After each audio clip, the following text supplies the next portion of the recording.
Y ahora sí vamos a continuar con el siguiente panel. Desarrollo económico, lo decíamos, la economía del futuro, el perfil de la ciudad y las relaciones con el mundo y la región. El moderador de este panel será, de alguna manera, el dueño de casa, ¿no? Estamos en el predio justamente de la Sociedad Rural de Río Cuarto. Quiero invitar al presidente de Sociedad Rural Río Cuarto, a Javier Rotondo, a subir al escenario. Javier, un gusto recibirte en tu casa. Bueno, muchas gracias. Impactan las luces. No se ve bien las caras. Buenas tardes a todos. Un verdadero gusto, un honor, un placer que estén en nuestro predio, en esto que llamamos el predio de eventos de la ciudad de Río Cuarto. La verdad que formar parte de esta institución gremial empresaria y abrirnos a este tipo de iniciativas para nosotros es de un aprendizaje enorme, así que más que escucharme a mí, yo vengo a aprender mucho más de lo que puedo volcarles como visión del sector o de la institución que represento. Para mí va a ser un gusto moderar este panel. Hablar de desarrollo económico creo que es muy abarcativo, muy largo, y que el sector agropecuario es un eje central. Sabemos que estamos en el interior del interior, sabemos que los agroalimentos para Argentina es una bandera importante, es una fuente de desarrollo económico de los pueblos del interior. Me parece que el sector agropecuario vivimos muchos años pensando en eso, no solo en nuestro sector. Río Cuarto es una ciudad que ya tiene su impronta, tiene sus distintos estratos sociales y un enorme debe que tenemos los que hacemos dirigencia agropecuaria sectorial es abrirnos a otros sectores de la sociedad y pensar un Río Cuarto en conjunto.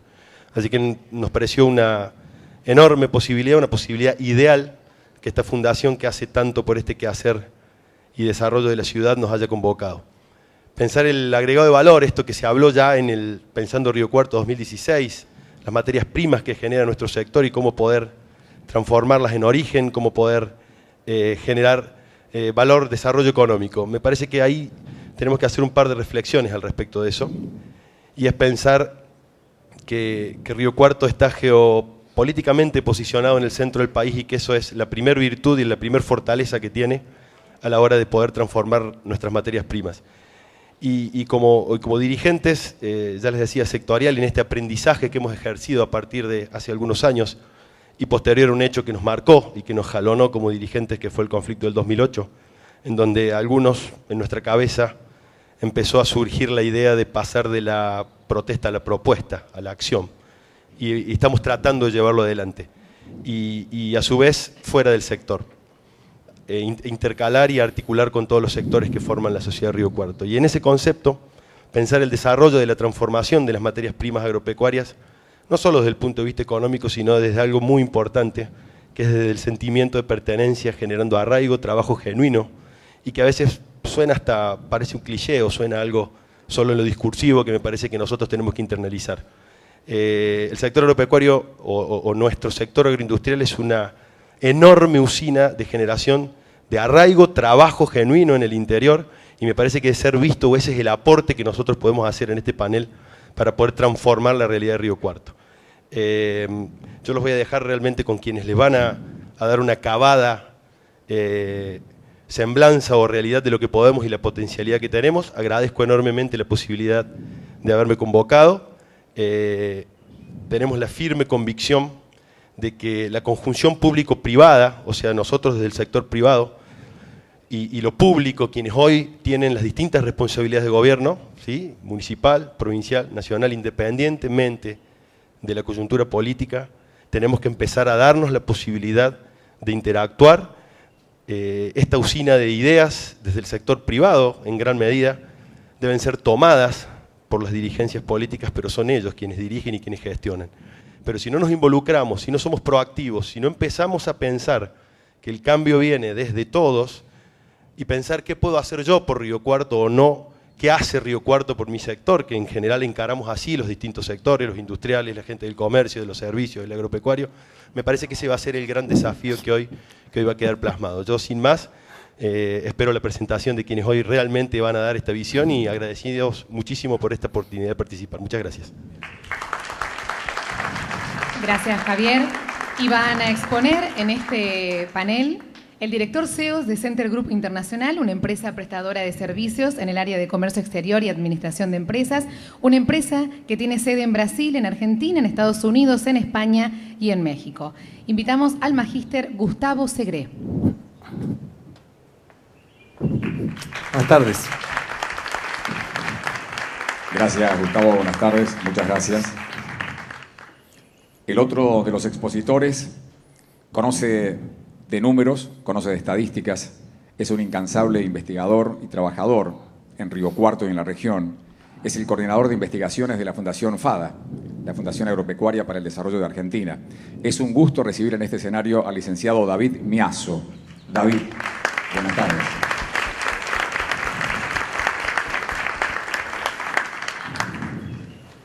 Javier, es tuya la palabra.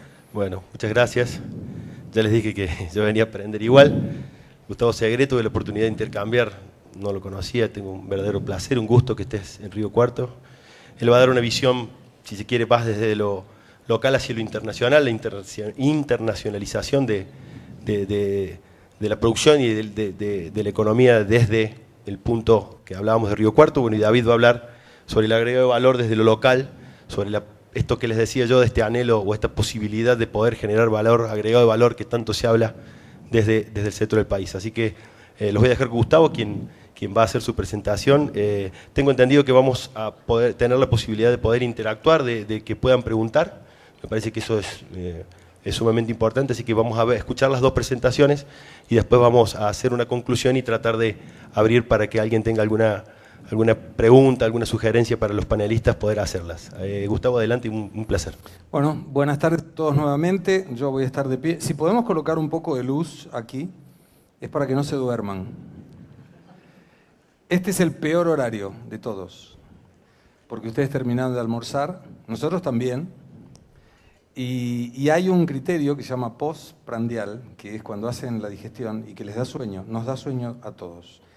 Si en algún momento a ustedes les da sueño, son 2 minutos. Pueden dormir, no ronquen, y cuando se despiertan le avisan al de adelante para que pueda dormir un poquito él también. La idea es cambiar precisamente opiniones sobre un mundo que está cambiando claramente. A ver si podemos colocar el material. El trabajo que me encomendaron los organizadores, y al cual estoy muy agradecido por la invitación, es los desafíos del futuro, ser más productivos. Y para ser más productivos tenemos que considerar algunas cuestiones. Y la primera parte es compartir con ustedes. Yo vivo en Brasil hace 30 años.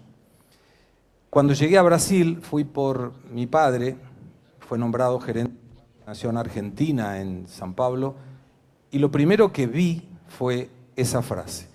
Es preferible pecar por ejecutivo que por ineficaz. Es en la balanza entre los aciertos y los errores que se mide el verdadero valor de una persona y no por la falta de errores de quien nunca tuvo aciertos. Muchas veces decimos, Javier no se equivoca. Y esto, por supuesto, no es peyorativo, ¿no? Dice, está bien, pero no hace nada. El criterio es acertar más de lo que nos equivocamos, pero siempre activamente y hacia adelante. Tenemos que hacer cosas para que el mundo pueda cambiar y nuestro futuro también. Eso lo escribió Baltasar Gracián hace muchísimos años y sigue, por supuesto, válido hasta el momento. Hay 4 preocupaciones en relación al futuro, 3 de las cuales tienen que ver con cuestiones que no dependen de nosotros: la seguridad, la salud y la educación. ¿Y cómo será nuestro futuro? Esto es algo que desde chiquitos comenzamos a sentir, a vivir un poco más, cuando resolvemos qué es lo que tenemos que hacer de nuestra vida. Cuando yo terminé el colegio secundario y mi padre me preguntó qué quería hacer de mi futuro, le dije, quiero ser actor. Y casi me mata. Me dijo, ¿cómo vas a pagar las cuentas? Como actor no podés ser. ¿Por qué querés ser actor? Le digo, porque a mí me gustaría estar en un escenario delante de mucha gente que me preste atención y que al final me aplauda. Y me dijo, eso no te va a resolver la vida. Con lo cual tenés que estudiar economía. En ese momento nosotros, los hijos, hacíamos caso de lo que los padres nos decían. Estudié economía, me gustó economía, pero de cualquier manera siempre la preocupación era si voy a conseguir trabajo, cuáles serán mis proyectos, si voy a tener dinero, si me sentiré realizado, si voy a tener conocimiento y si será reconocido por el conocimiento que tengo. Eso en grandes medidas es lo que todos en algún momento de la vida sentimos. Pero volviendo a los 3 puntos iniciales, seguridad, salud y educación, son claramente responsables del Estado. No depende de nosotros. La seguridad es una cuestión donde el Estado debe resolver nuestra seguridad. La salud y la educación, tengo una propuesta bastante simple para que mejore la seguridad, la salud y la educación. La seguridad a través de tolerancia cero, para que si alguien nos asalta y nosotros nos defendemos y esa persona es herida o eventualmente muerta, no seamos nosotros los que vamos yo preso, y si no tenemos que hacer de cuenta que nosotros lo asaltamos a él, y ahí los defensores de derechos humanos nos vendrán a defender y nosotros estaremos libres, y eso no puede ser así. Pero de cualquier manera es del Estado. La salud y la educación creo que es más fácil todavía resolver. Bastaría una normativa, una ley que obligue a todos los empleados del Estado y a todos los congresistas, Poder Ejecutivo, Legislativo, Judicial inclusive, que tienen por obligación que ellos y sus hijos utilicen hospitales públicos y escuelas públicas. Y ahí seguramente la educación y la salud también mejorará porque serán ellos obligados a tener la necesidad de utilizarlo. Pero son responsabilidades del Estado.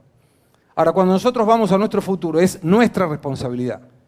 Y ahí vuelve a tener una cuestión de cuál es la parte del Estado en relación a ese tema del futuro. Lo que el Estado debe darnos es oportunidades iguales, oportunidades de estudiar y oportunidades de trabajar. A partir de ahí, y con igualdad de oportunidades, cada uno de nosotros genera su propio futuro. Se estima que en 10 años el 50% de los trabajos que hoy conocemos no existirán más. Esto es una estadística de la Universidad de Barcelona. Y si uno viaja, va a observar que muchos de los trabajos que hoy vemos, atención en supermercados, atención en estaciones de servicio, inclusive choferes de taxi, de camiones, no existen más ahora en gran parte del mundo. Y esto nos obliga a pensar cómo nosotros nos vamos a insertar en un mundo que va cambiando muy rápidamente. Pero lo peor es la próxima.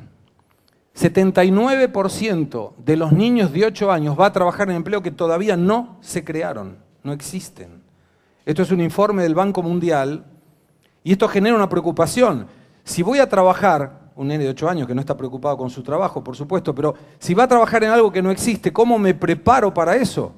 Si no sé qué será. Y fíjense cómo el mundo fue cambiando con una velocidad impresionante.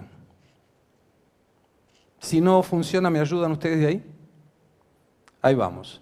El mundo está cambiando muy rápido. Algunos ejemplos. ¿Se acuerdan de este aparatito? Cuando le mostré esto a mi hijo no sabía, tiene 21 años, no sabía cómo se usaba. Me dijo, ¿cómo llamás? Claro, tenés que marcar ahí. Inclusive nuestras madres nos colocaban un candadito acá.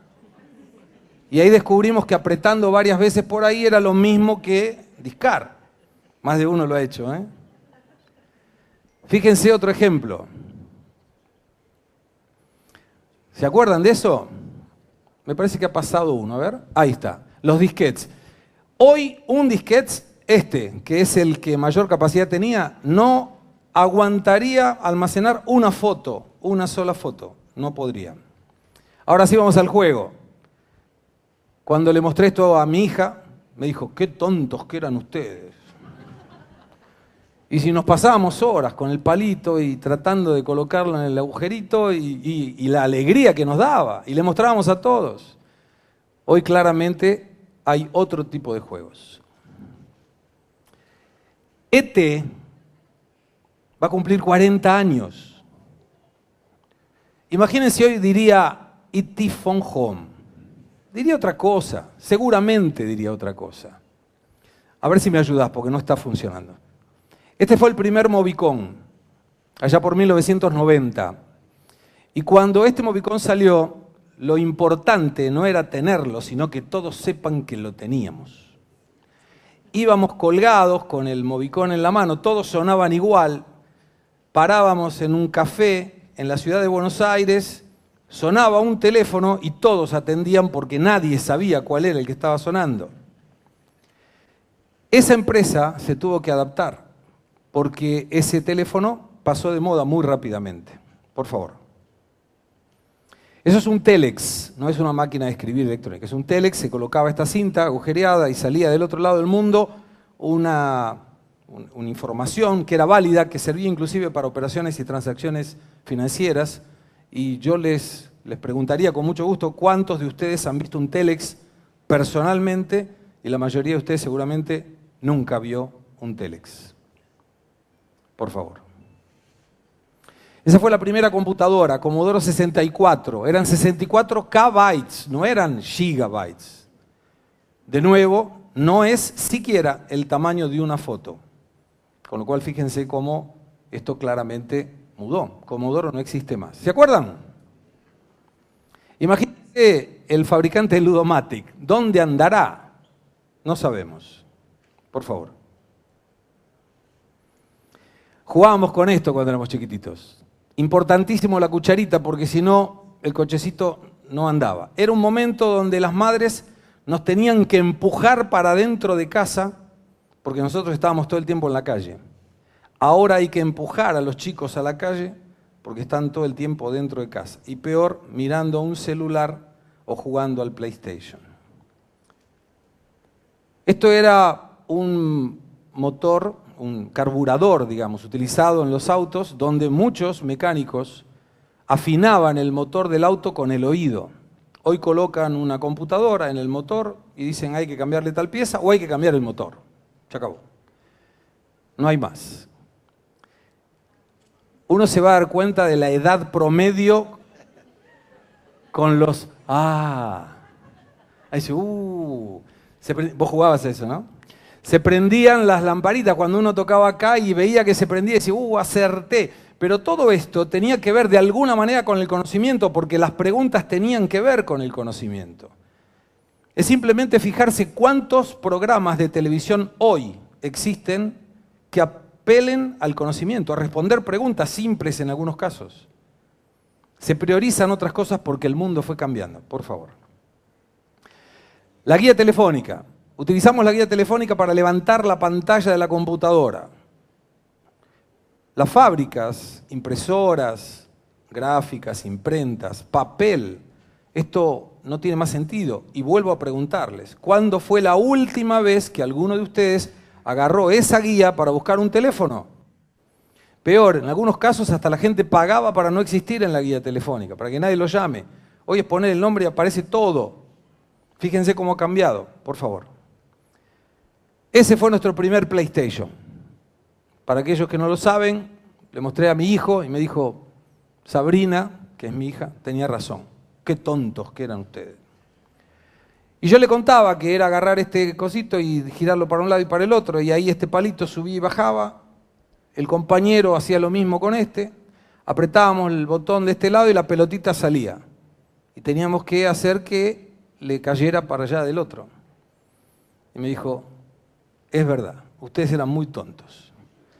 Hoy tienen realidad virtual, se colocan un anteojo de realidad virtual y uno parece que estuviera dentro del juego y miramos de repente Netflix como si estuviéramos en un living que no existe. Todo cambió, por favor.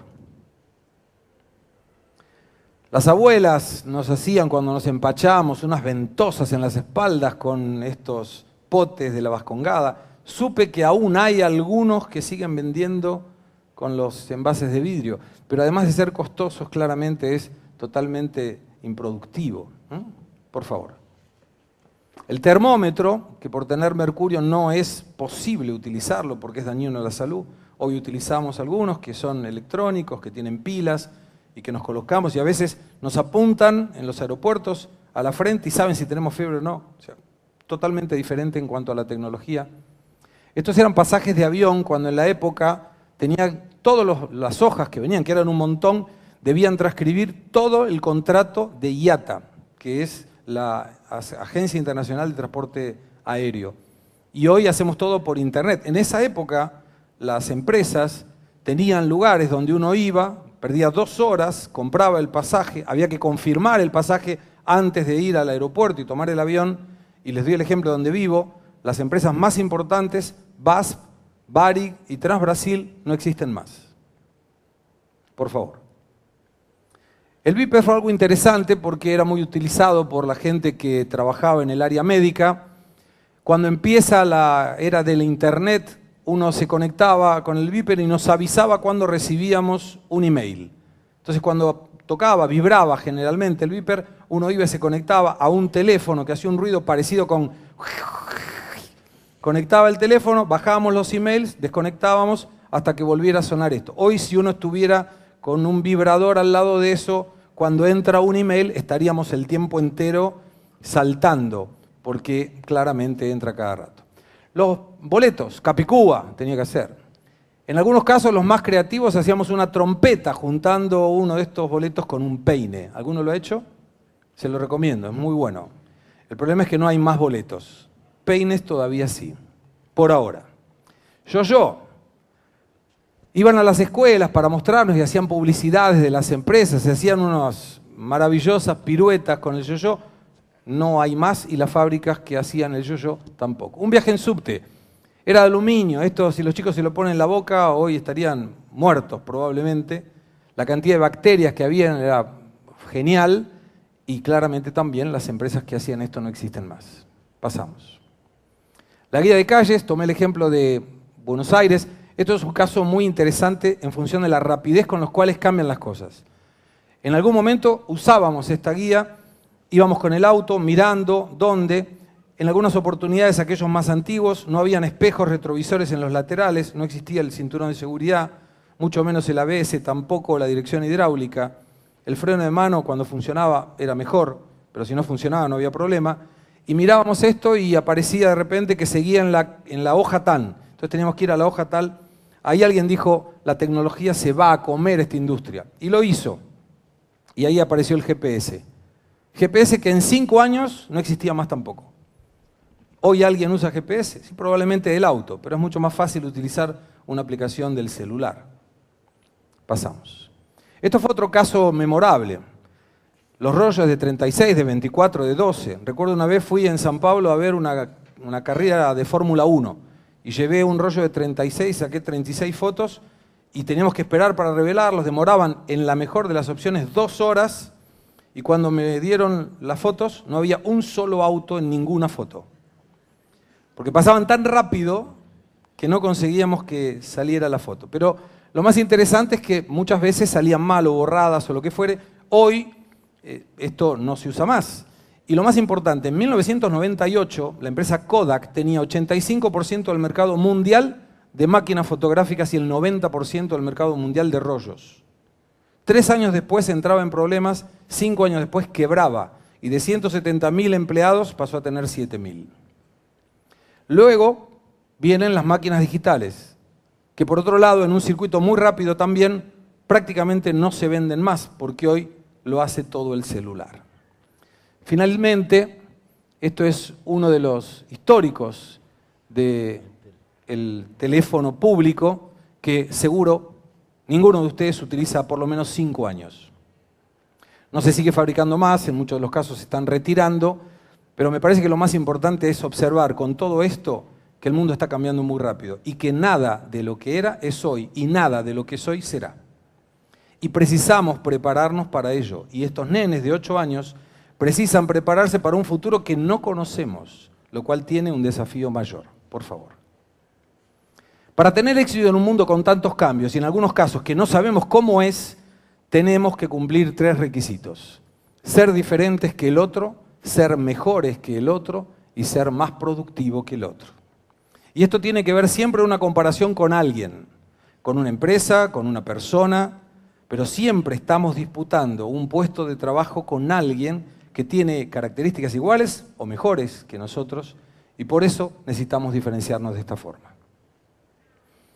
¿Qué es ser más productivo entonces? Es producir mejor, más rápido y más barato que otro. Tomemos un ejemplo. Supongamos que David y Javier fabrican los 2 sillones que tenemos hoy aquí. Aquel que fabrique el sillón mejor, más barato o de mejor calidad y más rápido, conseguirá fabricar más, con lo cual el costo unitario va a reducir, conseguirá fabricar más barato, con lo cual podrá vender eventualmente más barato. Y si tiene una calidad mayor, además de los dos atributos, va a vender mucho más y lo podrá exportar eventualmente o vender a otros lugares. Pero los dos fabrican el mismo producto. El mercado se encargará de que uno se funda y que el otro crezca y le robe ese mercado a aquel que lo hace mejor. Eso es lo que tenemos que hacer nosotros. Porque las empresas, para ser más productivas, precisan de cerebros, ideas y acciones de quien es más productivo, aunque sea en la teoría. Por favor. Ahí viene el otro criterio, que es ser más competitivo, y a veces se mezcla la productividad y la competitividad. La capacidad competitiva de una organización se evalúa mediante la calidad de sus productos, la rapidez de reacción ante eventuales problemas y la capacidad de innovación y evolución. Es decir, que tenemos que estar todo el tiempo atentos a estos cambios, muchos de los cuales son muy rápidos, y adaptarnos rápidamente a esos cambios para poder continuar existiendo. La competitividad y la productividad se mezclan en un único concepto. O somos más productivos o nos fundimos. Somos más productivos o perdemos el empleo. O somos más productivos y alguien lleva ese empleo que nosotros estamos disputando. En el año 2007, sobre 140 países, Argentina estaba en el puesto número 70, justo en el... Algunos años después, en el puesto 92. Esto según estadísticas del Foro Económico Mundial, quiere decir que estamos perdiendo competitividad como país. Y ese es un problema, porque hay un montón de cosas que ni ustedes ni yo conseguiremos resolver. Son cuestiones del país, de la región, de la ciudad, de la provincia. Los factores productivos exógenos son todos deficitarios en relación al objetivo de ser productivo. Cuando analizamos el costo país, el costo argentino, nos deparamos en relación a la región con un problema enorme. Fíjense, por favor. Tomamos 6 factores de análisis. Materia prima. Ahora podríamos decir que se adaptó la cotización del dólar respecto de la inflación del periodo. Si tomamos el 31 de diciembre del 2015, a hoy, más o menos entre 75 y 80% de inflación. Si tomamos 13 pesos con 43 centavos, que era la cotización del 31 de diciembre, estaremos a hoy a un dólar de 23. Quiere decir que se recuperó. Hace 2 o 3 meses atrás teníamos materia prima con costos e inflación en dólares, con lo cual respecto de otros países estábamos caros. Cuando tomamos la mano de obra y lo comparamos, por ejemplo, con el país donde vivo, Brasil, el sueldo mínimo de Argentina es 43% más caro que el brasilero. Quiere decir que cualquier empresa que se disponga a venir acá sabe que tiene que pagar 43% más de lo que le pagaría a un empleado brasilero por hacerlo, sin considerar que Brasil recientemente alteró la ley de trabajo. Y se acabó el juicio laboral inventado, con lo cual alguien que tenga que invertir probablemente va a hacerlo en Brasil, porque además de una economía de escala de 5 veces mayor, no hay juicios laborales inventados, porque si el empleado hace un juicio laboral, tiene que pagar a los abogados y las costas judiciales, y además tiene un valor 43% más barato. O sea, podemos ir tachando, ¿no? Hundido. Ahí vienen los tributos. Argentina, de la región, el país que más altos tributos tiene, y sobre todo en las cuestiones productivas. Si nosotros producimos en Argentina, tenemos una desventaja en relación a los países de la región, porque tenemos como empresarios que pagar los impuestos y si vamos a exportar, el gobierno nos devuelve algún tiempo después. En los países de la región, en la gran mayoría, como Chile, por ejemplo, como Brasil también, Paraguay, cuando uno va a producir para exportar, el gobierno no le cobra ningún insumo, ningún producto que tenga tributos, desde el primero hasta el último. Con lo cual tenemos un costo financiero menor. Costo financiero que aprovecho, colocamos una tasa en Brasil del 6,5% al año, con una inflación del 3%. Y acá tenemos una tasa del 40 con una inflación del 20, o el 22 o el 25. La verdad no interesa mucho. Si tomo la infraestructura y la logística, estamos peor todavía. El puerto de Buenos Aires, por ejemplo, tiene un costo de $90 mayor que cualquier puerto en cualquier área de la región. Y eso es un problema muy serio. Estábamos hablando del trigo. La tonelada del trigo está a $300 la tonelada. Imagínense un costo de $90 contra $360 que vale el producto. Nos quita totalmente la competitividad. La energía, otro caso aparte. Podríamos dejar que ahora el tipo de cambio volvió. Pero sabemos que es una cuestión también que no depende de nosotros y ahora peor, depende de gente que ni siquiera vive acá, fondos de inversiones y demás. Entonces, cuando uno analiza esto, dice, bueno, me restan dos opciones. O me suicidio ahora, o trato de ver qué puedo hacer que no dependa de ninguna de esas variables para que yo pueda ser diferente, mejor y productivo, como empresario, como ejecutivo o como empleado, por favor. ¿Por qué en el mismo país, con la misma legislación, en el mismo mercado, con los mismos proveedores, con los mismos impuestos, los mismos clientes, a algunos les va bien y a otros les va mal? Porque los problemas que citamos de mano de obra, insumos, todos esos, a todos nosotros nos afecta por igual. Entonces, ¿por qué a alguien le va bien y por qué a alguien le va mal? Y traje el ejemplo de Luciano y de Gerson, que son dos empleados de nuestra compañía. Uno, Luciano, tiene 15 años y Gerson 3 de antigüedad. Pero Gerson gana más que Luciano. Luciano vino un día y me dijo, Gustavo, esto es injusto. Porque Gerson gana más y tiene 3 años de antigüedad y yo tengo 15. Le dije entonces, todos los viernes, los últimos viernes de cada mes, la empresa le da un almuerzo a los 40 empleados y quería hoy, Luciano, que es viernes, último del mes, que averigües en el supermercado que está a una cuadra si hay ananá. Vamos a dar ananá como postre. Abacaxi se llama en Brasil. Fue Luciano y cuando vuelve me dice, hay ananá. Buenísimo. ¿Cuánto está? No sé. Yo fui y averigüé, conforme vos me dijiste, si había ananá, y hay ananá. Ok. Lo llamó a Gerson, le pido a Luciano que se quede y le digo, Luciano, quédate acá. Gerson, por favor, todos los viernes últimos de cada mes le damos un almuerzo a la gente, hoy es el último viernes de cada mes. ¿Podés ir, por favor, al mercado y verificar si hay ananá? La instrucción fue igual. Fue Gerson, vuelve a los minutos y me dice, Gustavo, hay ananá, sale $6.90 cada una de las piezas, pero hay una promoción de mamón, 20% de descuento. Lo que dije fue, reservame la mitad de uno, la mitad del otro. Como somos 40 personas, renegocié 15% de descuento por la cantidad, la podemos pagar en 3 veces y además, como es mucha cosa, lo trae sin costo. Lo miré a Luciano y le dije, ¿de qué hablamos, Luciano? Y me dijo, entendí. Esa persona, con la misma instrucción, hizo muchísimo más que otro con la misma instrucción. ¿Por qué Luciano debería ganar más que Gerson? Cuando la agregación de valor es totalmente diferente. Y eso es lo mismo que en las mismas condiciones explica por qué alguien consigue trabajo, por qué alguien gana más o por qué alguna empresa continúa y le va muy bien y a otra le va muy mal. No es suerte, es competencia, es ser diferente, es ser mejor y ser productivo. Podemos afirmar que la diferencia entonces está sobre todo en la preparación de los ejecutivos, en la agregación de valor y la estrategia en relación a un futuro. De nuevo, futuro que en muchos casos no conocemos. Por favor. Esa es la fórmula de agregación de valor. Valor agregado igual al conocimiento que adquirimos estudiando, habilidad que nos hace creativos. Y les doy un ejemplo. Cuando yo estaba estudiando economía, porque mi papá no me dejó estudiar teatro, en el primer día de economía viene un amigo y me dice, ¿vos que estás estudiando economía? Digo, primer día de economía. No importa, algo debes haber tomado. Yo tengo un problema de productividad. Fabricaba hebillas de cinturones. Lo voy a ver entusiasmado porque era mi primer consulta en el primer día de clase. Le digo, ¿cuánto producen? ¿Cuántos turnos tenés? 2 turnos. Ok. ¿Cuánto produce el turno de la mañana? 475 hebillas. ¿Cómo hago para mejorar la competitividad? Tengo que invertir en gente, en capacitación. Me empezó a decir un montón de cosas. Le digo, ¿tenés una tiza? ¿Una tiza? Tengo.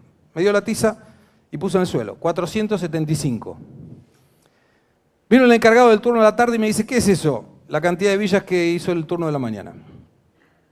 Al final del turno de la tarde habían tachado la tiza y pusieron 482. Cuando vino el turno de la mañana preguntó, ¿y eso qué es? La cantidad de hebillas que usó el turno de la tarde. Al final del turno habían sacado la tiza, 495. Y cada turno iba mejorando. Y ahí le demostré que la única inversión que necesitábamos no era de máquina de nada, era una tiza. Eso es la habilidad. No depende de recursos. El aumento de la productividad no siempre depende de recursos. No puedo ser tan taxativo. No siempre depende de recursos. Ahí tenemos la adaptabilidad. ¿Cómo venimos con el tiempo?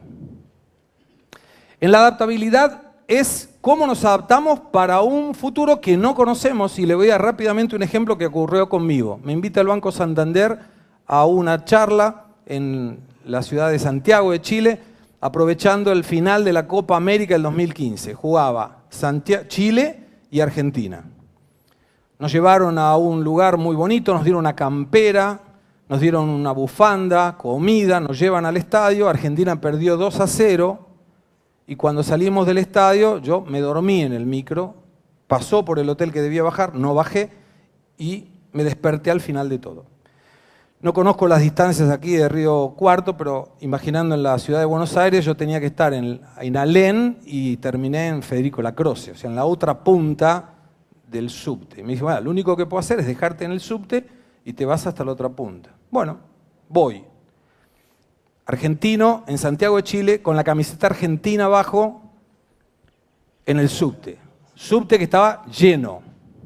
Y que cualquier cosa que los chilenos querían era un argentino ahí adentro. Entro al subte, yo imagino que con un poco de cara de miedo, empiezan los chilenos a gritar, "Xi, le, viva Chile". Yo dije, esto es fácil, yo canto. "Xi, le, viva Chile". Una señora me mira como diciendo, este no es chileno.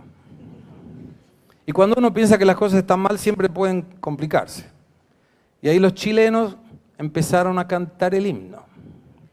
Dije, bueno, no lo sé, el himno de Chile. Pensar rápido, adaptabilidad. Agarré el celular y en un portugués perfecto hablé con mi mamá, que no sabía que yo estaba hablando con ella. Mãe, tudo bem, aqui estamos en Santiago de Chile, o Chile ganhou da Argentina, argentino não dá para ver lugar nenhum, Chile, gente maravillosa. No. La mujer me mira y dice, este es brasilero. Los chilenos terminaron de cantar el himno mientras yo hablaba nada con nadie. Corto. Y cuando uno piensa que todo terminó, puede complicarse más. Faltando 3 estaciones, los chilenos, lleno de chilenos el subte, empezaron a cantar. Borón, bombón, el que nos salta es un argentino maricón. Y yo sentí mis pies salir del piso y empecé a cantar y saltar y golpeaba. Llegué a la estación y me bajé. Y ahí pensé, si no fuera por la adaptabilidad, hubiera sido a lo mejor parte de las tapas de los diarios del otro día. Argentino entra por error en el subte de Santiago y no salió más, o algo así, no sé. Pero la adaptabilidad complementa el conocimiento, la habilidad, y todos son multiplicados por la actitud, que o tenemos o no tenemos, no hay forma. No se aprende, no se entrena, no se adapta, o tenemos o no tenemos. Y eso es lo que hace la diferencia, por favor. Ahí vamos. La motivación es lo que nos lleva a tener actitud, que es el conjunto de factores psicológicos, conscientes o no, de orden fisiológica, intelectual o afectiva, que determina cierto tipo de conducta. Ustedes se levantan a las 5 de la mañana para ir a trabajar con un grado de motivación totalmente que si se levantaran a las 5 de la mañana para ir de vacaciones al lugar que quieren. ¿Es correcto? ¿Cuál es la diferencia? Los dos son a las 5 de la mañana. Uno, tenemos ganas de hacerlo y estamos motivados para ello, salir de vacaciones. Y el otro, tengo que hacerlo. Tengo que trabajar para pagar las cuentas, para lo que sea.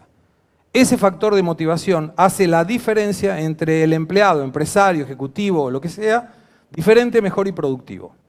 Por favor. Y aquí, y con esto vamos terminando, pero no te prepares todavía, David, porque esto lleva un poquito de tiempo. Los 10 puntos, los desafíos del profesional del futuro. Primera cuestión, y esto no tiene que ver con nada, con ningún sector, con ninguna empresa, región o lo que sea. Las personas que tengamos esto, conseguimos ser mejores, diferentes y productivos. La primera cuestión es tener visión sistémica, evitar el pensamiento obvio. Todos piensan igual, si uno piensa diferente, ese uno se separa del resto. Y el pensamiento obvio es, les voy a dar un ejemplo de lo que nos ocurrió hoy almorzando. Le pedimos al muchacho que nos caliente el plato, quiso ser bueno, nos trajo otro plato frío y no reclamamos más. Pero la cuestión ¿cuál era? ¿El pensamiento cuál era obvio? Bueno, si me dice que le cambie el plato, le traigo otro plato. No se preocupó por ver si el plato estaba caliente como le pedíamos. Quiere decir que no había pensamiento obvio. El segundo, romper paradigmas para buscar resultados diferentes. No existen resultados diferentes si hago lo mismo, siempre. Y les voy a dar un ejemplo muy rápido. 5 monitos en una sala como esta, colocan los científicos una escalera en el medio con bananas arriba, y cuando un mono sube a buscar las bananas, los otros 4 son mojados con agua fría y en alta presión. Cuando todos fueron mojados, los científicos retiran un monito y ponen a un mono nuevo. Y cuando entra el mono nuevo sale volando para la escalera. Los otros 4 monos se acuerdan que van a ser mojados con agua fría en alta presión, lo agarran al monito nuevo y le dan para que tenga. Y así cambian al segundo. 3 monitos viejos, un monito nuevo. Cuando entra el nuevo, sube la escalera y los otros le vuelven a pegar. Hasta que los 4 restantes son cambiados. Y cuando el último monito nuevo entra, los 4 que estaban nunca habían sido mojados. Sin embargo, cuando el último monito sube la escalera, le pegan también. Y el mono dice, ¿por qué me están pegando? Y los 4 se miran y dicen, no sé, pero siempre fue así. Eso es el paradigma. Tenemos que romper paradigmas, tenemos que buscar salir de esa cuestión de siempre fue así. Voy a un caso de la Argentina. Durante 70 años estamos con el mismo problema. Podemos tener esperanza de que las cosas mejoren, pero si llegamos hasta acá, es por algo. Quiere decir que tenemos alguna condición de mejorar. Y de todo lo que depende del gobierno, es un tema de gobierno, salvo que alguno quiera y se meta en el gobierno. Si no, y por eso está buenísimo lo que la Fundación Rigoberto está haciendo, 2030, porque prescinde de cuestiones ideológicas, mira un futuro mejor, no importa cómo piensen. Y esto es buenísimo. No hay muchos casos buscando romper paradigmas. ¿Liderar el equipo utilizando más poder que autoridad? No, más autoridad que poder, siempre. El poder es el cargo, hace eso porque yo te lo digo, no sirve. La autoridad es imitar. Yo te doy el ejemplo. Trabajemos juntos en función de un futuro mejor. No hagas lo que yo te digo porque soy el jefe. Porque el día de mañana, si el jefe se cae al río y hay un salvavidas y utilizamos el poder, la persona que debería tirar el salvavidas va a decir, me llaman, perdón, y se va. Porque no hay una conjunción de trabajo. No se busca el mismo objetivo. Utilizar la ley del 5 y del 95%. Doy clases en la Universidad de San Pablo de Paulista hace 10 años. Imagínense lo que es para un argentino ir a un brasilero y explicarle lo que él tiene que aprender. Era un desafío importante. El coordinador del curso me dice, Gustavo, tengo una buena noticia y una mala noticia. La buena noticia, estás aceptado como profesor de la universidad, curso de administración. La mala noticia es que te colocamos en una clase número 708.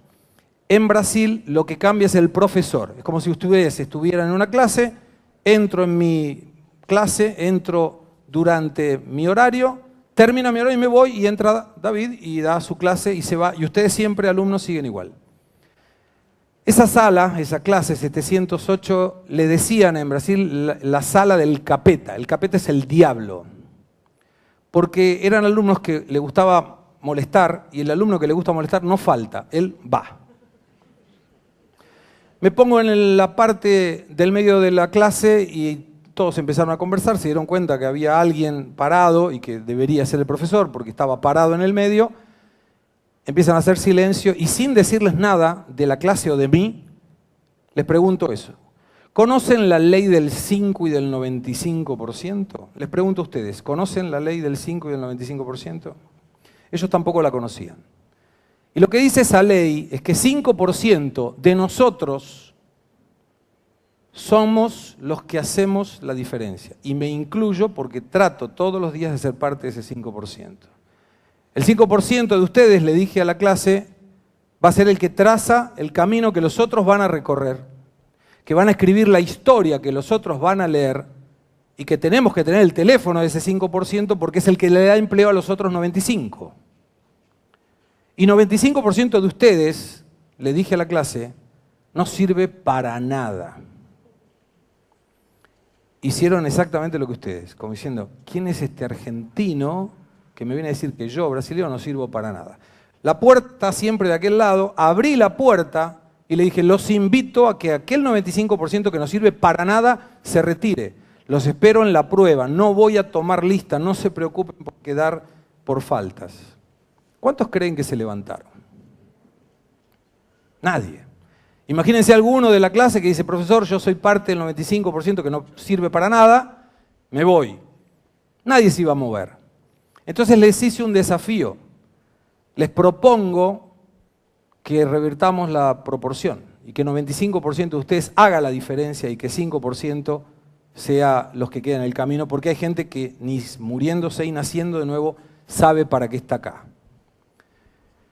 De esos chicos se recibieron, hubo otra promoción, 4 años, y hoy, en este momento, le estoy dando clase a la tercera promoción de la clase 708. Ayer viniendo para acá, recibí un audio de un exalumno de esa clase, a las cuales le dije del 5 y el 95%, que me manda en el audio diciendo que cuando conoció mi forma de dar clases quiso ser profesor, hace 8 años atrás. Y que ayer era el primer día como profesor en la posgraduación de una facultad que se llama FMU. Y que eso había sido posible porque él se reflejaba en mi forma de dar clases. No hay gratificación mejor para alguien que es profesor que un mensaje de esos. Y aquellos que son profesores saben de lo que estoy hablando. Quiere decir que es parte del 5% que hace la diferencia. Para ser productivos, mejores y diferentes, tenemos que ser parte de ese 5%. El mercado 100% globalizado, entender cómo funciona el mercado. Mi hobby es la aviación. Y trato de dar algunos ejemplos vinculados con la práctica. Un avión de pequeño tamaño se cae en una isla desierta, piloto y copiloto se salvan, el avión queda inutilizado y cuando abren la puerta para salir se encuentran con un león que los estaba mirando y claramente los quería devorar. Cierran la puerta y deben resolver, ¿qué hacen? ¿Mueren adentro del avión de hambre o salen y enfrentan al león con grandes riesgos de ser devorados por el león? Optan por la segunda, le tiran algo al león para que el león se distraiga y empiezan a correr uno al lado del otro y el león empieza a correr atrás. Y cuando empieza a correr el león atrás, el copiloto le dice al piloto, jefe, no tiene sentido correr porque el león corre más rápido que el ser humano. Y el piloto le responde, no estoy preocupado con la velocidad del león, tengo que correr más rápido que vos. Y ese es el mercado. El león, el mercado, se va a devorar al que está menos preparado, al que es menos rápido, al que no es mejor, al que no es diferente y al que no es productivo. Crisis es igual a oportunidad. Esto es un viejo adagio de China que dice que la crisis traducido es oportunidad. Entonces vamos a generar un modelo diferente, que es la vaca carmelita. Cuando un filósofo tuvo que mejorar la vida de una aldea muy pobre, va con su discípulo y le pregunta al jefe de la aldea, alguien realmente muy humilde, cómo hacían para sobrevivir. Y la persona le dice, tenemos a nuestra vaca carmelita que nos da leche y de la leche sacamos los derivados y comemos como podemos. Pero están bastante mal, ¿no? Están medio con problemas de salud y demás porque no están alimentando bien. Sí, pero es lo único que tenemos, siempre fue así y así seguiremos. El filósofo le pide entonces a ese señor, su discípulo, que al día mañana, a la mañana siguiente, empuje a la vaca carmelita al precipicio y la vaca tendría que morirse. El discípulo le dice, ¿cómo vamos a matar la única herramienta, la única forma que tienen de alimentarse? Dijo, hacelo y algunos años después vos vas a entender. El discípulo empujó a la vaca claramente se cayó y se murió mal, se rompió toda contra el precipicio y 5 años después el discípulo vuelve a esa aldea y se encuentra con una aldea muy próspera. Viene el mismo jefe de la aldea vestido con un traje Armani, lleno de plata. Y le dice, ¿qué pasó que en 5 años ustedes cambiaron tanto de vida? Y el jefe le comenta, le dice, cuando ustedes se fueron, usted y su filósofo, no encontrábamos a la vaca carmelita. Y un niño de la aldea la encontró, que se había caído por accidente, se patinó y se murió. Y durante algunos días tuvimos hambre, hasta que le pedimos algunos alimentos prestados a alguna aldea vecina. Alguien dijo que nuestra tierra era fértil, entonces colocamos algunas semillas, vinieron las cosechas, nos empezamos a alimentar un poco mejor, devolvimos lo que nos habían prestado, sobraba la producción, empezamos a vender para otras aldeas. Alguien dijo, agreguemos valor, con conocimiento y con habilidad nos podemos adaptar a un mercado diferente y en vez de mandar naranjas, mandábamos jugo de naranja, en vez de mandar tomate, mandamos tuco.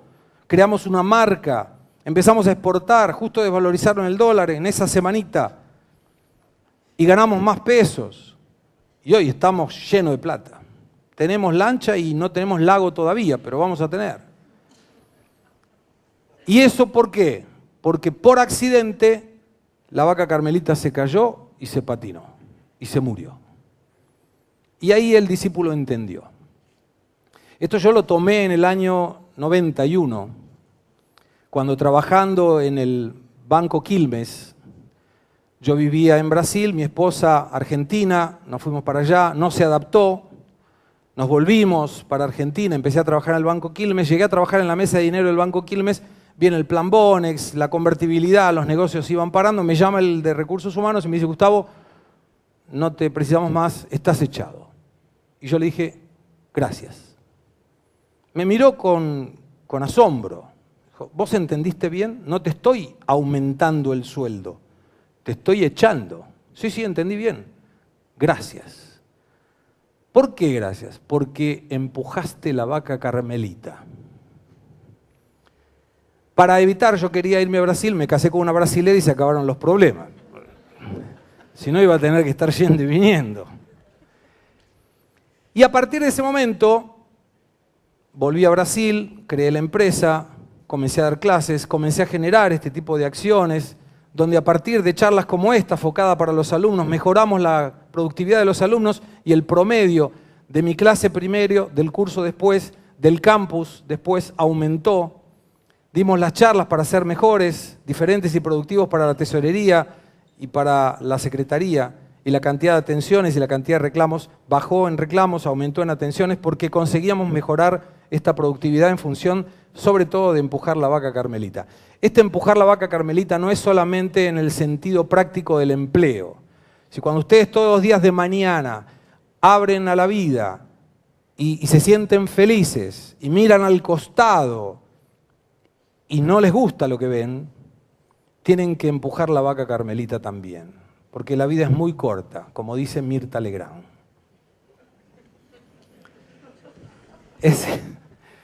Yo tuve la suerte de ir al programa de Mirta Legrand y me dijo, la vida es muy corta. Dije, si usted lo dice... Ser el comandante de nuestro vuelo por la vida. De grande le dije a mi esposa, quiero ser piloto de avión. Y me dijo, ajá. Y estudié, me recibí, vuelo, y aprendí como comandante que nuestra vida es un vuelo. En la aviación tenemos que saber quiénes somos, el prefijo del avión, dónde estamos, a dónde vamos y cuál es nuestra altitud para llegar al destino. En la vida ocurre lo mismo. Yo preciso saber quién soy, preciso tener muy claro dónde estoy, preciso identificar a dónde quiero ir, lo que mencionaban en la Fundación Río Cuarto 2030, metas, objetivos, saber dónde estoy yendo y a partir de ahí trazo cuál es mi altitud y cuáles son los caminos que debo recorrer para llegar a ese objetivo. Ser eternos insatisfechos, positivos. Esa insatisfacción positiva es la que hace que no podamos parar de leer un libro o que no podamos parar de ver una película o cuando asistimos a una charla de alguien, diga, no, ya terminó, y que nadie esté mirando el reloj para ver cuánto falta. Lo mismo se aplica en el trabajo. Si yo miro muchas veces cuánto falta para irme, estoy en el lugar equivocado. Nunca podré ser mejor, ni diferente, ni productivo. Jamás. Sí podré conseguir eso cuando miro el reloj y digo, ya me tengo que ir. Porque esa insatisfacción positiva me hace ser mejor, diferente y productivo. Usar todas las herramientas para mejorar la productividad. Tengo un dicho que dice que lo que no puede ser medido no puede ser mejorado. Y si yo no consigo medir mi productividad, nunca sabré si estoy yendo bien o mal. Y si no tengo mediciones, tengo que tomar mediciones de terceros. Y si soy segundo en el mercado, es mejor, porque tengo a alguien contra quien espejarme, que está haciendo las cosas mejor que yo. Y si él las hace mejor que yo también puedo, y tengo que imitarlo. Y por último, pensar en lo que deseamos escribir en la línea de la vida para mejorar nuestro futuro. Y yo les pediría, por favor, Javier y David, si pueden venir acá y ayudarme en algo. Uno puede ponerse de aquel lado, aquí, vamos a colocarnos acá, y otro de este lado. Podría ser vos o él, da igual, el nacimiento y la muerte, o el nacimiento y la muerte. No es nada... No importa, no estamos aquí para ver. En este concepto, si todos estamos ahí y estamos aquí, es que hemos nacido. Esto es muy claro y muy simple de entender. Y seguramente nos vamos a morir. En diciembre del 2016, tenemos acá el micrófono. En diciembre del 2016, me voy a poner un poquito más acá atrás, fui al médico por un examen de rutina y diagnosticaron que tenía melanoma maligno. El melanoma maligno es cáncer de piel. Lo único que pensar cuando ve que hay una enfermedad crítica es compartirlo con algunos amigos. Y uno de mis amigos me dijo, mi suegro se murió de eso. En ese momento me sentí con un poco más de temor después de haber compartido, porque uno lo comparte para tratar de sentirse más leve, pero no fue el caso. Y ahí entré en internet y veo en las estadísticas que 50% de la gente con melanoma maligno se moría en el primer año. No tengo 50% de chances de no morirme. Pero el 97% se mueren hasta 5 años. Ya dije, ahí se complicó un poquito más, pero tengo 100% de chances de no morirme en 5 años. Y le dije a mi familia, yo de esto no me muero. Pero a partir de ese momento imaginé que la vida, el universo, Dios o como ustedes quieran llamarlo, me había dado un sopapo y me dijo, esto puede durar muy poco. Y lo que es mejor o peor, gracias. No solamente puede durar muy poco, sino que además nadie nos avisa cuando partimos. En ese momento, mi tío, hermano de mi madre, también le diagnostican cáncer de pulmón en ese caso, y él estaba mucho más grave. Y idealicé que esta línea de la vida podría tener algunas estaciones en función del promedio de vida que hoy tenemos, que es 80 años, donde nacemos, a los 20 años es la primera estación, donde resolvemos qué es lo que queremos para nuestra vida. A los 40 años es como que estamos un poco más sólidos en ese proyecto, donde tenemos que saber quién somos y hacia dónde vamos, y estamos justo en el camino del medio para los 60 años empezar a recoger todo aquello que fuimos produciendo y generando, y después de los 60 empezar a pensar cómo serán nuestros últimos años de vida.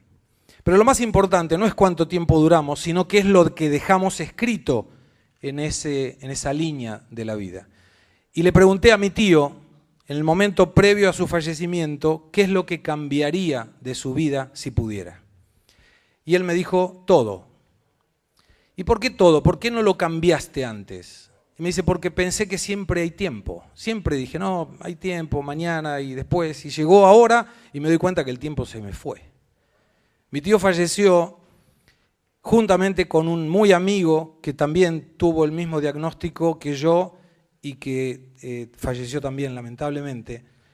Y con los tres hablábamos, entre los tres, diciendo qué es lo que uno puede hacer para que la línea de la vida de cada uno sea mejor cuando da tiempo a hacerlo. Y es lo que yo me propuse hacer con estas charlas. Decirle sobre todo a los jóvenes que no importa cuánto tiempo a uno le dure la vida, siempre tenemos la opción de ir escribiendo cosas que puedan perdurar en el tiempo para que otras generaciones puedan tener la opción de tener un futuro mejor. Y es lo que la Fundación Río Cuarto 2030 está haciendo, escribiendo en la línea de la vida de la ciudad y la región que el futuro puede ser mejor. Muchas gracias por estar aquí.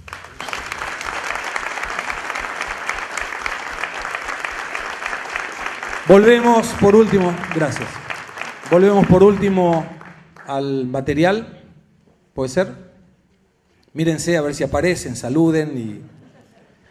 Hablando del futuro, la única manera de no preocuparnos por nuestro futuro es ayudando a construir un futuro mejor todos los días y podemos empezar hoy mismo a construir el futuro. Muchas gracias por la atención y les agradezco mucho estar acá.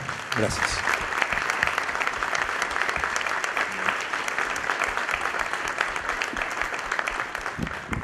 Muchísimas gracias, Gustavo. Bueno, David, continuamos con el panel. Bueno. Todo tuyo el auditorio. ¿Cómo se escucha? Sí. ¿Cómo seguir después de esto? Tomé una muy mala decisión hace una hora más o menos. Estábamos charlando. Che, bueno, ¿quién empieza? No, digo, empezá vos, venís muy lejos, así podés usar más el tiempo. Muy mala decisión. Pero bueno, seguimos. Muchísimas gracias, Fundación 2030, por la invitación a FADA y a mi persona como representante de FADA. Un gusto estar en este congreso. Yo trabajo en la Fundación Agropecuaria para el Desarrollo de Argentina, que también es una fundación local, de hecho algunos socios en común con Fundación 2030, y el objetivo de FADA es diseñar políticas públicas con el objetivo de potenciar las cadenas agroalimentarias para generar empleo genuino en todo el país, con una visión federal al venir de lo que algunos llaman el interior del interior. ¿Sí podemos poner la diapositiva? Ah, bien. Bueno. El tema con el que yo vengo es Río Cuarto, ciudad agroalimentaria, ya que la temática también del panel es perfil de ciudad, la ciudad con respecto al mundo. Lo primero que les muestro esta es una imagen satelital de Google Earth, de Río Cuarto. Esa mancha blanca justamente es Río Cuarto, el río. Y para responder esta pregunta, solamente ubicarnos en el mapa. Estamos totalmente rodeados de producción agroalimentaria. Así que, si a esta pregunta, que la idea es ir resolviéndola, no solo en esta presentación, sino en un trabajo mucho más largo, si no necesariamente es el perfil principal, tiene que estar incluido en lo que sea el perfil de ciudad, simplemente hasta les diría por una cuestión hasta de naturaleza. Algunos datos productivos para apoyar esta idea. El departamento Río Cuarto produce 2 millones de toneladas de maíz, 200.000 toneladas de maní, 100.000 toneladas de trigo, 2,5 millones de toneladas de soja. Tenemos cerca de 210.000 cabezas de porcinos. Hay 82 establecimientos que se dedican a la cuestión aviar, ya sea producción de huevos, engorde, faena, y 580.000 cabezas de ganado vacuno, con una producción de 108 millones de litros de leche. Si bien podemos tener más o menos noción de los números y millones, etc., evidentemente es mucho. En el caso del maíz y del porcino, somos los primeros productores como departamento a nivel nacional. Somos el departamento de Río Cuarto es el primer productor de maíz y el primer departamento con stock porcino. Y en el caso aviar y vacuno, el primero de la provincia de Córdoba. Entonces, son importantes. Para tomar dimensión, para trasladar todo esto, se requieren cerca de unos 200.000 fletes de camión para trasladar toda esta producción, como para que imaginen, aunque también es difícil, 200.000 camiones llenos de producción para tener alguna idea de todo el efecto económico y de empleo que genera la producción agroalimentaria. Pero la misma cuestión del flete es uno de los principales temas que también tiene mucho que ver con lo que decía Gustavo de la competitividad. Un destino típico para la producción de granos desde nuestra producción, si salimos acá de la sociedad rural de Río Cuarto a la terminal del puerto Rosario, hay muchas por esa zona, tenemos unos 425 kilómetros por una de las rutas más comunes. Ese flete cuesta 25.486 pesos. Un camión lleno de granos de acá hasta allá. Si va lleno de maíz, que es decimos, somos el primer productor y es uno de los granos donde más impacto tiene el flete, se lleva el 25% del valor transportado. Del valor transportado, el costo de cada flete es un 25% de lo que se llevó. Si lo pongo en otras palabras, cada 4 camiones que mando de maíz desde Río Cuarto, uno queda en el medio en gastos de transporte.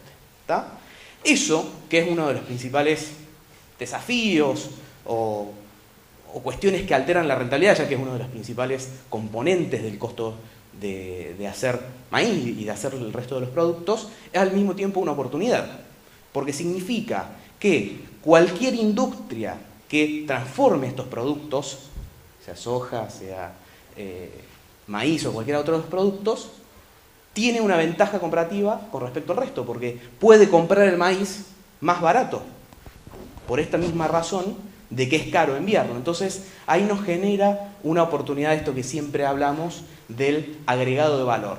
Y si ese 25% que enviamos y que perdemos en el envío, se puede tratar de agregar valor regionalmente. Pueden haber escuchado en las últimas semanas, en los últimos 10 días, que FADA publicó un trabajo de cómo se forman el precio de algunos alimentos básicos. Analizamos el caso del pan, de la carne, de la leche y del queso como un objetivo de tratar de brindar cierta claridad o dar datos sobre estos temas que son muy discutidos en épocas inflacionarias. Sí, culpa del trigo, sube el precio del pan o no. Bueno, ahí demostrábamos, por ejemplo, que solamente el 9% del pan está explicado por el trigo. Pero más allá de eso, lo que quería mostrarles hoy, que no viene al tema, es cómo saltan de valor el producto en cada una de las etapas de la cadena. ¿Está? Cómo salta del trigo al pan, allá se ve muy chiquito porque no era la idea mostrarlo todos, pero cómo va saltando de eslabón en eslabón el valor de los productos. Vamos a analizar algunos para analizar esos. Del trigo a la harina, ¿está? Que es el primer nivel de transformación, hay un 42% más de valor. La harina vale 42% más que el trigo que tiene puesto. Del novillo, considerado como carne, no como en pie, sino sería mucho más el cálculo, a la res se le incrementa un 24%, sin tener en cuenta que ya se pueden producir los cortes, envasarlos y exportarlos envasados, o con la harina se pueden hacer pastas frescas, panificados, etc. En el caso de la leche al sachet hay un incremento del 132% cuando sale de la industria, no estamos hablando de la parte comercial. En el caso del queso cremoso, un 63%. Y en el caso de bioetanol, que también tenemos acá en Recuarto, un 94%. Estos son algunos ejemplos de cómo solo con un primer nivel muy básico de agregado de valor o de transformación, este valor puede, ese incremento de valor bruto puede ser capturado localmente. ¿Está? Si estamos en promedio, estamos hablando de entre un 50, un 60 y pico % de más dinero que podría caer regionalmente y que implica empleos industriales, proveedores de distinto tipo, etc. No estoy diciendo que Río Cuarto tenga que tener una industria láctea, solamente lo estoy tratando de dar como ejemplo de este tipo de cosas para apoyar lo que estamos diciendo del valor agregado, como productos que ya producimos y que ya somos productores muy importantes, con niveles de transformación capturamos más valor regional y esa mayor captura de valor significa más generación de riqueza, más empleo, más desarrollo. De hecho, en Río Cuarto se están haciendo muchas de estas cosas. Este es un trabajo que hicimos justamente con la Fundación Río Cuarto 2030 sobre el Gran Río Cuarto, donde relevamos 102 empresas que pertenecen a algún punto de las cadenas agroalimentarias. Probablemente algunas se nos quedó fuera de radar, pero 102 empresas, de las cuales 52 se dedican a la venta de insumos o a la prestación de servicios, no a la posterior transformación, donde tenemos ventas de insumos, acopios, fabricación y venta de maquinarias para el agro, sistemas de riego, nutrición animal. Muy probablemente, bueno, algunos de los presentes se dedicará al agro, pero cuando escucha esto se le pueden estar viniendo muchas empresas que uno conoce, aunque incluso trabaja, o que un hermano trabaja, o que un padre trabaja en alguno de estos puntos. Y después 50 industrias alimentarias y bioenergéticas, producción de bioetanol, bioenergía, aditivos para industria alimenticia, faena de cerdo, faena aviar, faena de liebre, faena de bovinos, fiambres y embutidos, hacienda, molienda de trigo y panificación, molina de trigo y de maíz, alimentos balanceados, fábrica de pasta, fábrica de panificados de galletitas, producción de miel, procesamiento de sangre animal, cerveza artesanal, etc. Y ahí nombré muchas más de las cosas que había nombrado en la diapositiva anterior que daba como ejemplo. Estas son todas empresas que producen en el Gran Río Cuarto, que generan empleo, que generan riqueza, y muchas de las cuales, gran parte de su producción se va de la zona.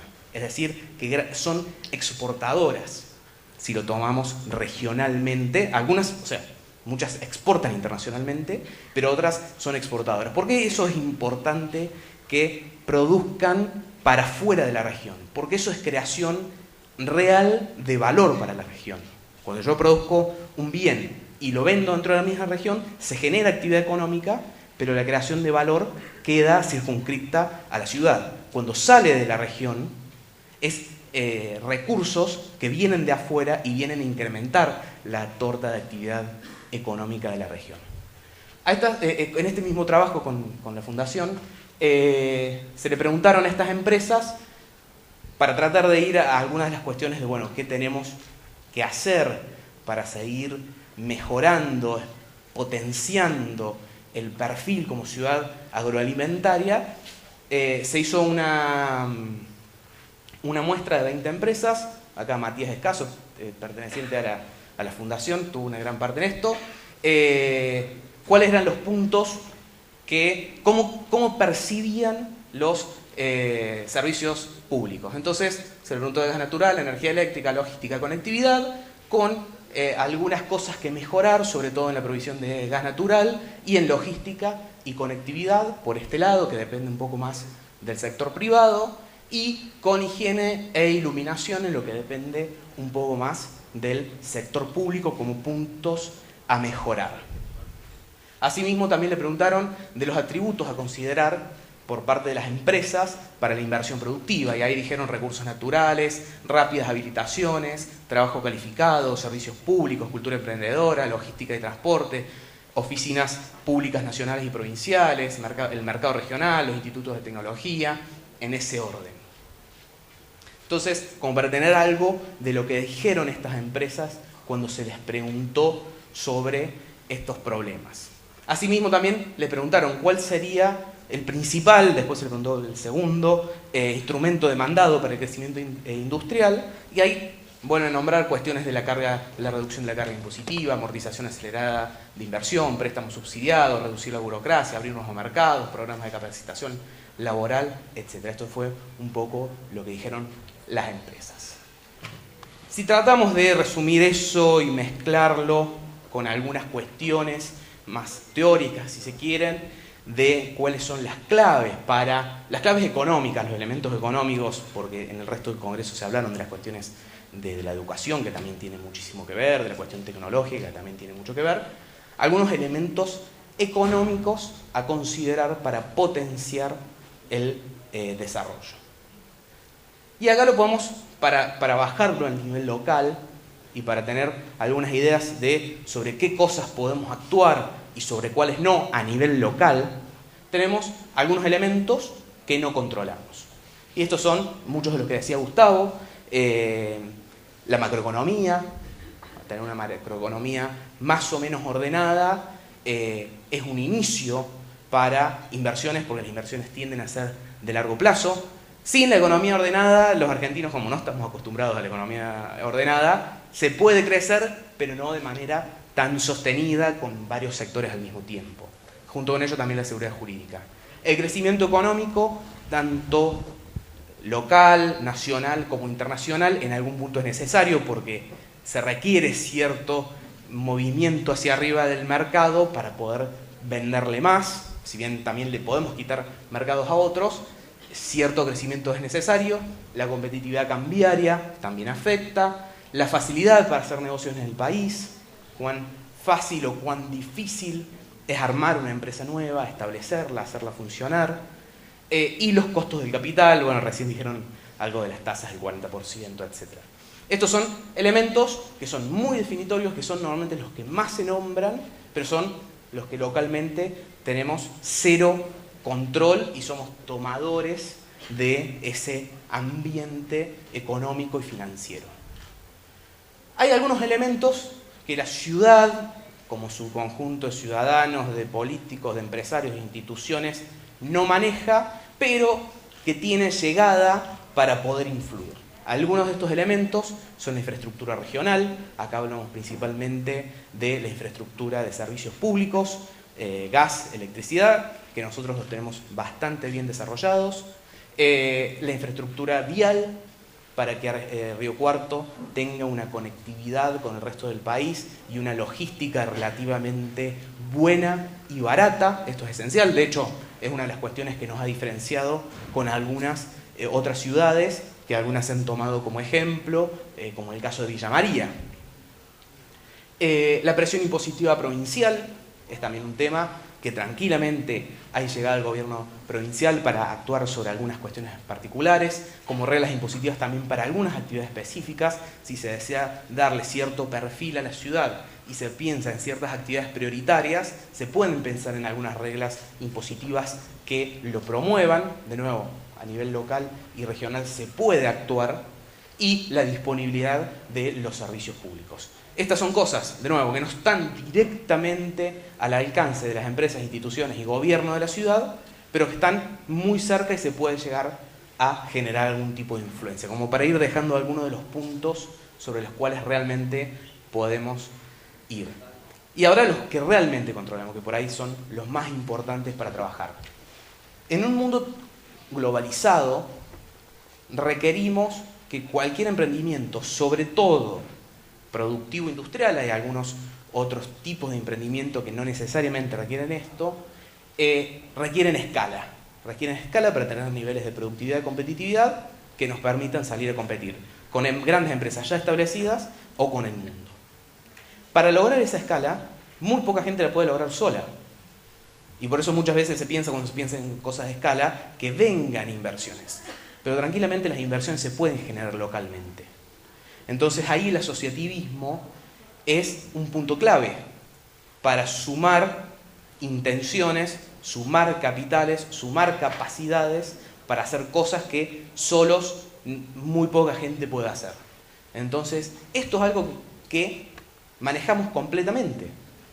Generar confianza entre los sectores empresarios, entre las personas, para que se puedan generar posibilidades de cooperación y de asociación para que Río Cuarto tenga niveles de competitividad y productividad para pelearle mercados a marcas de primera marca o de primera línea o al mundo. Una comunidad emprendedora. Esto es clave, la cultura empresaria y la cultura emprendedora de la ciudad a la hora de pensar en un desarrollo. Porque si no tenemos motivación para hacer cosas nuevas, buscar mercados nuevos, arriesgar, buscar nuevas alternativas, no podemos pensar en un desarrollo más allá de lo que pueda hacer el gobierno. Esto es lo que convierte al sector privado en un sector en movimiento. Que Río Cuarto la tiene, o sea, tiene muchos ejemplos, pero son puntos a todavía cada vez más tratar de profundizar y mejorar. La facilidad de la ciudad para hacer negocios. Así como hay que gestionar un quit a nivel nacional, hay que inscribirse a nivel provincial, también la ciudad tiene sus propios trámites burocráticos. Entonces, ser una ciudad amigable a los negocios y comunicárselo al país con trámites fáciles, tecnológicos, inteligentes, es un punto muy importante para decir, somos una ciudad que quiere que se hagan negocios, que quiere que se creen empresas, que quiere que se creen empleos. Esto es clave y muchos países del mundo lo han entendido. Argentina algunas cosas a nivel nacional está tratando de aplicar, pero muchas veces alguno puede pensar que es marketing y puede ser parte del marketing, es decir, en un día tenés la empresa abierta, pero es algo clave a la hora de la mente sobre todo. Un riocuartense que dice, che, yo quiero abrir una nueva empresa para hacer tal cosa, y ya piensa en todos los trámites burocráticos que tiene, más allá de los desafíos productivos y económicos, y ya le entra cierto desgano. Ahí tienes que estar muy motivado para largar con algo. Entonces, hacer de esto una marca de ciudad amigable con los negocios de cualquier tipo es una clave. La seguridad jurídica local también es importante, sobre todo desde el propio, algo que la Fundación trabaja mucho, desde el propio ordenamiento territorial, de que empresas productivas sepan que si se colocan en ciertas zonas de la ciudad, porque el ordenamiento territorial así se lo indica, sepan que pueden invertir tranquilos, que pueden hundir capital en esos lugares, porque en los próximos 30 años nadie les va a pedir que se muden. Entonces, porque ¿qué pasa? Una empresa, industria, depósito, muchísimas cosas, se instala en cierto lugar por un ordenamiento territorial y una falta de seguridad jurídica, después se le empiezan a habilitar barrios y cosas alrededor, y después, claro, la gente vive ahí, che, esto me tiran olor, es peligroso. La gente con toda razón, pues también se construyó su casa, o sea, es un lugar donde tienen razón los dos en un momento. Entonces, un ordenamiento territorial estable y de largo plazo, puede también brindar estos elementos de seguridad jurídica local, que son cosas que localmente, si bien podemos no tener seguridad jurídica por momentos a nivel nacional, a nivel local estas cosas se pueden lograr. Así como reglas impositivas locales para promover ciertas actividades o promover ciertas zonas ligado a lo territorial. Y después la infraestructura de transporte, servicios y tecnológica a nivel local también. Son cosas que se pueden hacer, son cosas que no necesariamente son tan caras para poder brindar los elementos básicos para la competitividad y la productividad local. Y asimismo también la creatividad o la mirada futura. Si estamos dentro del laberinto, no necesariamente tenemos que buscar la salida del laberinto, sino tratar de saltar por arriba del laberinto. Un ejemplo que une costo del capital con escala de asociativismo. Lo puso en agenda el Consejo Económico Social hace cerca de un año. A fin de este año, que es el último dato disponible, el departamento Río Cuarto era un acreedor neto en el sistema bancario de depósitos menos préstamos por 960 millones y la ciudad por 550 millones. Es decir, que los riocuartenses o la gente del departamento Río Cuarto, de acuerdo a la mirada, tenían más depósitos en el sistema bancario que los préstamos del sistema bancario al resto de los riocuartenses. Esto está mostrando que hay cierta capacidad financiera, no ociosa porque está en el sistema bancario, pero cierta capacidad financiera de los riocuartenses, más allá de las inversiones que se pueden hacer, productivas, de las inversiones inmobiliarias, etc. Entonces, ¿esto por qué puede ser creatividad o mirada profunda para identificar esas cosas? Porque, por ejemplo, el financiamiento colectivo, el crowdfunding, que es algo que se está poniendo de moda en el mundo y que la tecnología ayuda a que eso se pueda dar, puede brindar oportunidades para que riocuartenses sean parte con muy pequeños montos de emprendimientos productivos que le permitan agregar valor y que le generen riqueza a la ciudad. Por nombrar solamente un ejemplo de unir dos puntos de estas cosas que controlamos y estas cosas que no controlamos. Y esto tiene que ver a su vez con la comunidad emprendedora. Si tenemos capacidad de financiamiento y tenemos una comunidad o un espíritu emprendedor, surgen las cosas. Y surgen estas dinámicas que vemos en algunas ciudades del mundo, estas dinámicas de desarrollo y de generación de clústeres y de núcleos de desarrollo, que además atraen a gente de otras ciudades y de otros sectores para venir a desarrollar cosas. Y cuando al principio decía, esto para cerrar, estamos más o menos en tiempo, al principio decía, Río Cuarto, ciudad agroalimentaria, esto no significa una ciudad del pasado, una ciudad rural. Significa una ciudad agropecuaria, una ciudad agroindustrial, una ciudad agrotecnológica. Porque no necesariamente significa que solamente vamos a construir fierros o solamente vamos a tener frigoríficos para producir carne. Sino que tenemos que tener en cuenta que nuestros productores cultivan el suelo con tecnología de último nivel a nivel mundial. Entonces tenemos un know-how y una incorporación de tecnología a nivel del campo, a nivel de Estados Unidos, de Australia, Nueva Zelanda. No nos quedamos atrás. Entonces también empresas de plataforma agrotecnológica, startups, agtech como se les dice, que producen tecnología agropecuaria para generar acá en Río Cuarto, para producir en Río Cuarto, pero para exportarla al mundo. De hecho hay casos, por ejemplo, de miembros de APRESID, que es una entidad que se dedica a promover la siembra directa, aplicando la siembra directa, exportando el know-how argentino en África, que es la próxima o la actual frontera agrícola. Y Argentina, y Río Cuarto, y Córdoba, tenemos la marca campo, la marca carne, atrás para ir a vender cosas relacionadas al campo del resto del mundo. No es lo mismo que venga un chileno a venderte algo de agricultura de precisión a un argentino Si bien Chile puede tener muchísimos más tratados internacionales, muchísima mejor marca país a nivel mundial, nosotros alguna marca construida en el pasado tenemos en ese sentido. Entonces, pensar una ciudad agroalimentaria no necesariamente significa pensar una ciudad rural del pasado. Significa pensar una ciudad agroindustrial, agrotecnológica, agroemprendedora. Muchas gracias.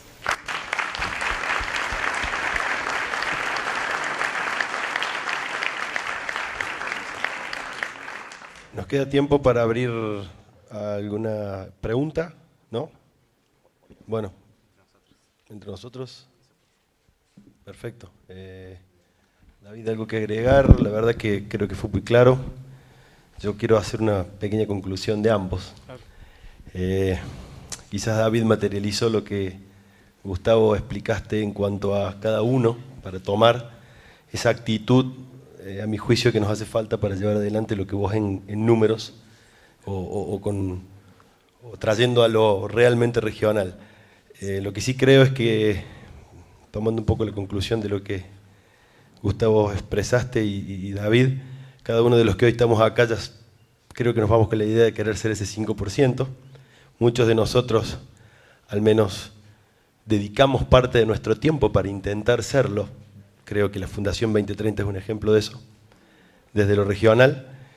Y bueno, David, graficaste enormemente el potencial que tenemos desde los agroalimentos y me parece que destacar algo fundamental que dijiste, esa marca campo, transformarla en agroalimentos, en poder dar ese salto de esa producción primaria a ese enorme abanico que genera la posibilidad desde todo punto de vista, lo dije al principio, no solo desde lo económico, sino desde lo social, desde el arraigo, de tener esa impronta agroalimentaria que Argentina tiene de por sí, explotarla en esta porción o en este territorio de la Argentina que es en el centro del país.